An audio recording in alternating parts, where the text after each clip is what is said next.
Hi friends, welcome back to C Drive. இன்னைக்கு நம்ம சேனல்ல பார்க்க போறது ஒரு இன்ட்ரஸ்டிங்கான வீடியோ. இப்போ 2026 Brezza facelift மாடல் லான்ச் பண்ணிருக்காங்க with turbo engine. ஸோ அந்த கார் நீங்கள் வாங்குற மாதிரி இருந்தீங்கன்னா கண்டிப்பாக அந்த வீடியோ உங்களுக்கு யூஸ்ஃபுல்லாக இருக்கும். ஸோ வாங்க வீடியோக்குள்ள போகலாம். ஃப்ரெண்ட்ஸ், நம்மள நிறைய பேருக்கு ஒரு காமனான கொஸ்டின் இருக்கும். எஸ்யூவி வாங்கணும், ஆனால் நல்ல மைலேஜ் வேணும், மெயின்டெனன்ஸ் அதிகமாக இருக்கக்கூடாது, ஃபேமிலிக்கும் கம்ஃபர்டபுளாக இருக்கணும், ஹைவேல பெர்ஃபார்மன்ஸும் நல்லா இருக்கணும். இப்படி ஒரு கார் தேடுறவங்களுக்கு மாருதி Brezza ஒரு ஃபெமிலியர் நேம். ஆனால் இப்போது Brezzaவை சுற்றி ஒரு பெரிய கேள்வி, Brezzaவுக்கு டர்போ இன்ஜின் வந்துருச்சு. இந்த டர்போ இன்ஜின் உண்மையிலே நல்லதா? பெர்ஃபார்மன்ஸ் எப்படி இருக்கும்? மைலேஜ் குறையுமா? லாங் டேர்ம் மெயின்டெனன்ஸ் எப்படி இருக்கும்? முக்கியமாக நான் இப்போ Brezza வாங்கலாமா, டர்போ வாங்கலாமா, இல்லைனா பழைய இன்ஜின் ஆப்ஷனையே தேர்வு பண்ணலாமா? இதுதான் நம்ம இன்னைக்கு வீடியோவில் பார்க்க போகிறோம். இந்த வீடியோ ஃபுல்லாக பாருங்கள், ஏன்னா கடைசியில் எந்த டைப் ஆஃப் யூஸருக்கு எந்த இன்ஜின் பெட்டராக இருக்கும் அப்படிங்கிறதையும் நான் கிளியராக சொல்கிறேன். முதல்ல Brezza ஏன் இவ்வளோ ஃபெமிலியர்? முதல்ல ஒரு விஷயம் புரிஞ்சுக்கணும். Brezzaவோட சக்ஸஸ்க்கு காரணம் ஒரே ஒரு விஷயம் கிடையாது. இதில் பல விஷயங்கள் இருக்குது. ஒரு ஃபேமிலி காராக யூஸ் பண்ணலாம், சிட்டியில் டெய்லி யூஸ் பண்ணலாம், ஹைவேக்கு போகலாம், கிரவுண்ட் கிளியரன்ஸ் ஓரளவுக்கு நல்லா இருக்கும், மெயின்டெனன்ஸ் பற்றி ஒரு ஜென்ரல் கான்ஃபிடன்ஸ் இருக்குது. மாருதி பிராண்டுக்கு இருக்கிற சர்வீஸ் நெட்வொர்க்கு பெரிய ப்ளஸ். அதனால தான் பல வருஷமாக காம்பாக்ட் எஸ்யூவி செக்மெண்ட்டில் Brezzaவுக்குன்னு ஒரு தனி கஸ்டமர் பேஸே இருக்குது. ஆனால் மார்க்கெட்டில் இப்போ காம்படிஷன் எப்படி இருக்குது? டர்போ பெட்ரோல் இன்ஜின், ஸ்ட்ராங்கான ஹைப்ரிட்ஸு, இவி, அடாஸ், இந்த மாதிரி பல புது டெக்னாலஜி வந்துட்டே இருக்கு. அதனால Brezzaவுக்கும் அப்டேட் ஆக வேண்டிய சிச்சுவேஷன் இருக்கு. ஸோ அதில் டர்போ இன்ஜின் பற்றி பேச்சு வந்த உடனே கார் என்தூசியாஸ்டுக்கு ஒரு குரியாசிட்டி, Brezzaவுக்கு டர்போ கொடுத்தா அது இன்னும் பவர்ஃபுல்லாக மாறுமா? ஸோ இதுதான் கேள்வி. இப்போ டர்போ இன்ஜின் அப்படிங்கிற வார்த்தையை கேட்ட உடனே சில பேருக்கு தோணும், டர்போன்னா என்ன பெரிய ரேசிங் கார் மாதிரி பறக்குமா? அப்படி கிடையாது. சிம்பிளாக சொல்லணும்னா, ஒரு இன்ஜின் உள்ள பெட்ரோலும் ஏரும் சேர்ந்து கம்பஷன் நடக்குது. அதில் அதிகமான ஏரை இன்ஜினுக்குள்ளே புஷ் பண்ணி அதன் மூலம் அதிகமான பவர் ஜென்ரேட் பண்ண உதவுற டெக்னாலஜி தான் டர்போ சார்ஜர். இதனால் என்ன அட்வான்டேஜ்னா, ஒரு ரிலேட்டிவ்லி ஸ்மால் இன்ஜினில் இருந்து அதிகமான பவர் அப்புறம் டார்க்கை நம்மளால் எடுக்க முடியும். அதனால தான் இப்போ நிறைய manufacturer small capacity turbo petrol இன்ஜின்ஸை பயன்படுத்துகிறாங்க. உதாரணத்துக்கு ஒரு 1 லிட்டர் டர்போ இன்ஜின் ஒரு பெரிய நேச்சுரலி ஆஸ்பிரேட்டட் இன்ஜினுக்கு நிகரான ஒரு பெர்ஃபார்மன்ஸை அதால் கொடுக்க முடியும். ஆனால் இங்கே ஒரு முக்கியமான விஷயம் இருக்குது. டர்போ இன்ஜின் அப்படின்னாலே எல்லா சூழ்நிலையிலும் பெட்டர்னு நம்மளால் சொல்ல முடியாது. ஏங்கிறத அடுத்த பாயிண்டில் பார்க்கலாம். இப்போ நம்ம பேசிக் கம்பேரிஷன் பண்ணலாம். ஒரு சைடில் டர்போ இன்ஜின், இன்னொரு சைடில் naturally aspirated engine. Naturally aspirated இன்ஜினுக்கு என்ன அட்வான்டேஜ்? அதிகமான காம்ப்ளெக்சிட்டி இல்லாமல் இருக்கலாம். பவர் டெலிவரி ஜென்ரலி ப்ரெடிக்டபிளாக இருக்கும். த்ராட்டில் கொடுத்த உடனே ரெஸ்பான்ஸ் லீனியராக இருக்கும். மெயின்டெனன்ஸ் சைட்லையும் சில யூசர்ஸ்க்கு பீஸ் ஆஃப் மைண்ட் அதிகமாக இருக்கும். ஆனால் டர்போ இன்ஜினை பொறுத்த வரைக்கும் லோ ஆர்பிஎம்ல இருந்தே அதிகமான டார்க்கு கிடைக்கிறதுக்கு வாய்ப்பு இருக்குது. இதனால் ஓவர்டேக் பண்ணும்போது, ஹைவேல மேடு ஏறும்போது, ஃபுல் லோடில் கார் இன்னும் எஃபர்ட்லெஸ்ஸாக ஃபீல் ஆகலாம். அதனால தான் டர்போ இன்ஜினுக்கு ஒரு special attraction.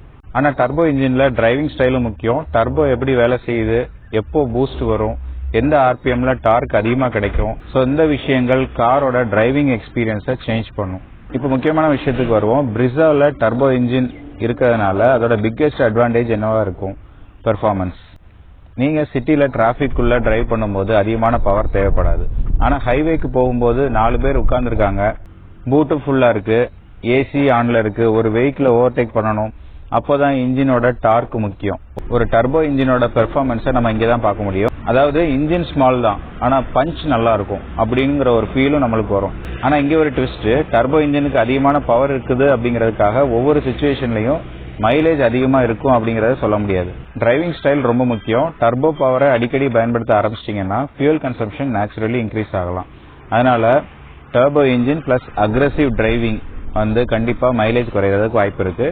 Turbo engine plus ஸ்மூத்தான driving இருந்தால் நல்ல எஃபிஷியன்சி கிடைக்கிறதுக்கு வாய்ப்பு இருக்குது. அதனால் மைலேஜுங்கிறது இன்ஜின் மட்டும் டிசைட் பண்ணுற விஷயம் கிடையாது, டிரைவரும் ஒரு பெரிய ஃபேக்டர். இதுதான் நிறைய பேர் கேட்குற கொஸ்டின். டர்போ இன்ஜின்னா மைலேஜ் கிடையாதா? இதுக்கு என்ன ஆன்சர்னா, நம்ம ஸ்ட்ரைட்டாக சொல்ல முடியாது. டர்போ இன்ஜின் மெயின் அட்வான்டேஜ் என்ன அப்படின்னா, தேவைப்படும் போது பவர் கிடைக்கும். நார்மல் டிரைவிங்கில் ஆக்சிலரேட்டரை அதிகமாக ப்ரெஸ் பண்ணாமல் டிரைவ் பண்ணால் எஃபிஷியன்சி நல்லா இருக்கலாம்.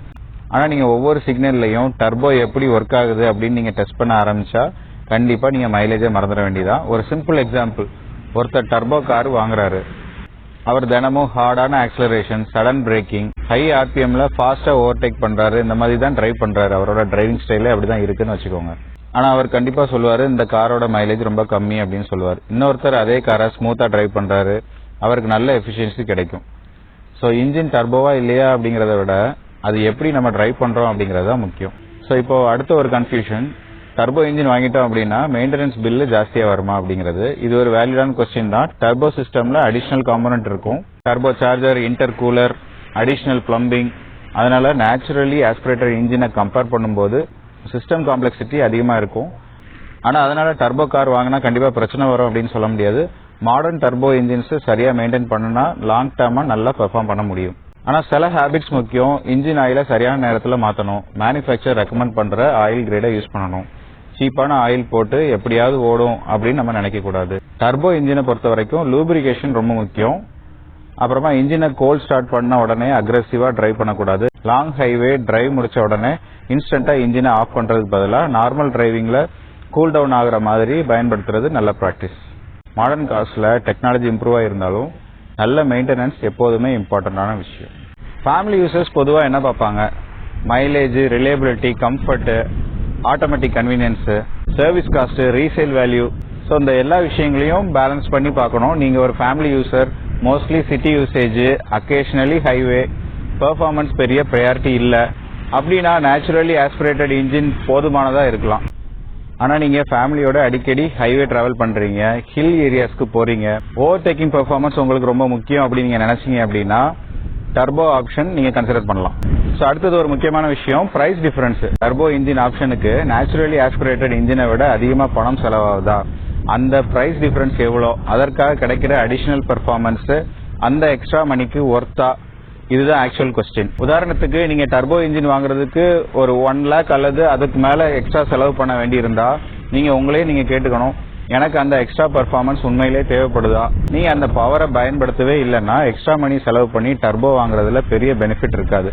ஆனால் பெர்ஃபார்மன்ஸ் உங்களுக்கு முக்கியம் அப்படின்னா அந்த எக்ஸ்ட்ரா மணி கண்டிப்பாக உங்களுக்கு ஒர்த்தாக இருக்கலாம். ஸோ ஃபைனலாக நீங்கள் சிட்டி யூசர் அப்படின்னா daily traffic, short trip, family usage, mileage தான் உங்களோட ப்ரியாரிட்டி. பெர்ஃபார்மன்ஸ் பொறுத்த வரைக்கும் உங்களுக்கு அவ்வளோவா முக்கியம் இல்லை அப்படின்னா நேச்சுரலி ஆஸ்பிரேட்டட் இன்ஜினுக்கு போகிறது தான் பெஸ்ட்டு. இப்போ நீங்கள் ஹைவே யூசர் அப்படின்னா லாங் டிஸ்டன்ஸ் ட்ராவலு, ஃப்ரீக்வெண்ட்டாக நீங்கள் ஓவர்டேக் பண்ணுவீங்க, எப்போவுமே ஃபுல் லோடாக காரில் நீங்கள் ட்ராவல் பண்ணிட்டே இருப்பீங்க, ஹில் ரோட்ஸில் அடிக்கடி ட்ராவல் பண்ணுவீங்க, பெர்ஃபார்மன்ஸ் தான் உங்களுக்கு ப்ரியாரிட்டி அப்படின்னா டர்போ ஆப்ஷன் உங்களுக்கு அட்ராக்டிவான சாய்ஸாக இருக்கலாம். நீங்கள் ஆட்டோமேட்டிக் தான் வேணும் அப்படின்னா இங்கே அவைலபிள் டிரான்ஸ்மிஷன் காம்பினேஷனை கவனமாக செக் பண்ணணும். டர்போ இன்ஜின் எந்த டிரான்ஸ்மிஷனோட கிடைக்குது, ஆட்டோமேட்டிக்கில் கிடைக்குதா, எந்த வேரியண்ட்டில் கிடைக்குது. ஸோ இதெல்லாம் ஃபைனலாக புக்கிங் பண்ணுறதுக்கு முன்னாடி நீங்கள் கன்ஃபார்ம் பண்ணணும். ஏன்னா இன்ஜின் மட்டும் பார்த்து கார் வாங்க முடியாது. Engine plus gear box combination தான் ஆக்சுவல் டிரைவிங் எக்ஸ்பீரியன்ஸை டிசைட் பண்ணும். ஸோ என்ன பொறுத்தவரை பிரிஸாவுக்கு டர்போ இன்ஜின் வந்திருக்கு அப்படின்னா அது ஒரு இன்ட்ரெஸ்டிங்கான மூவ். ஏன்னா பிரிஸாவோட பிக்கெஸ்ட் ஸ்ட்ரென்த்தே ப்ராக்டிகாலிட்டி தான். அதோட டர்போ இன்ஜின் மூலம் பெர்ஃபார்மன்ஸ் சைடும் இம்ப்ரூவ் பண்ண முயற்சி பண்ணால் இந்த கார் இன்னும் அதிகமான ஆடியன்ஸை அட்ராக்ட் பண்ண வாய்ப்பு இருக்கு. ஆனால் நீங்கள் ஒரு கார் வாங்கும்போது டர்போ இருக்கா அப்படின்னு மட்டும் பார்க்காதீங்க. உங்களுடைய யூசேஜ் என்ன, சிட்டியா அல்லது ஹைவேவா, மந்த்லி எவ்வளோ கிலோமீட்டர்ஸ் நீங்கள் ஓட்டுறீங்க, ஆட்டோமேட்டிக் தேவையா, மைலேஜ் முக்கியமா, பெர்ஃபார்மன்ஸ் முக்கியமா, லாங் டேர்ம் மெயின்டெனன்ஸ் பற்றி என்ன எக்ஸ்பெக்டேஷன், இது எல்லாமே பார்த்து தான் நீங்கள் முடிவு எடுக்கணும். ஒரு லைனில் சொல்லணும் அப்படின்னா டர்போ இன்ஜின் நல்லது, ஆனால் எல்லாருக்கும் டர்போ தேவையில்லை. அதுதான் இந்த வீடியோட முக்கியமான point.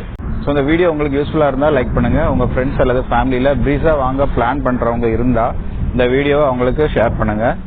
So Maruti Brezza turbo, Hyundai Creta turbo, Kia Sonet turbo, Tata Nexon turbo இதோட கம்பேரிசன் வீடியோ உங்களுக்கு வேணும் அப்படின்னா கமெண்ட் செக்ஷனில் சொல்லுங்கள். So based on the comment அடுத்த வீடியோவில் நான் அந்த கம்பேரிசனே டீட்டெயிலாக நம்ம பார்க்கலாம். கார்ஸ் பற்றி தெரிஞ்சுக்கணுமா, சிம்பிளாக புரிஞ்சுக்கணுமா, சி டிரைவர் சப்ஸ்கிரைப் பண்ணுறதுக்கு மறக்காதீங்க. மறுபடியும் நான் அடுத்த ஒரு நல்ல வீடியோவில் நான் உங்களை சந்திக்கிறேன். டில் தென் பாய், டிரைவ் சேஃப்.